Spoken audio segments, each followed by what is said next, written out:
kënaqësi me qenë, do më thënë bashkë me juve këtu. Faleminderit. E ndëgjova qatë zonjën prej Amerikës, të prej shumë.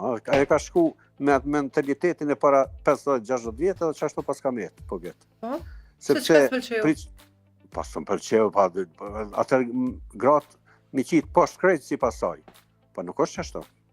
Unë e kam respekt jashtëzakonshëm për shembull për bashortën, sepse pritshmërit janë me pas respektin njëri për tjetrin, jo mi alon dikuj krejt e dikuj asgjë, po bashkarisht me u marrë vesh, edhe pse i takoj një gjenerat e bukur të vjetër, 70 me një maj i kom ush, po me gjithat kom punu në arsim një 40 vjetë dhe e di se çka do me thonë jeta e vërtet bashkërtore. Jo me konë dikush, krejt e dikush asgjë, po mi da për gjysë gjithat. Edhe gratë tona shqiptarë janë të njohura si gratë shumë pastra, shumë nanat devotshme, që rritin fëmijë shumë të edukuar, domethënë gjithat fjalët më të mira i kam për femrat kosovare. A kërkojnë shumë gratë sot nga partnerët?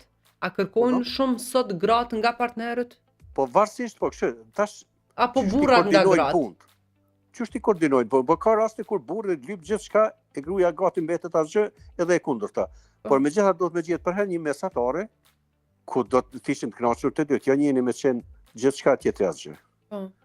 Kështu është mendimi im, edhe si gratë shqiptare janë dallume si gra shumë të edukuar, shumë të edukatore të mira si nona, po si punëtore të mira në punë kudo që janë, në konaqet ndryshme në përnejat ndryshme, si për nga bukuria, si për nga sjella, si për nga gjithçka janë dallume, edhe fat jena që kena na gratë çfarë i kemi. Po pra, faleminderit shumë zotri.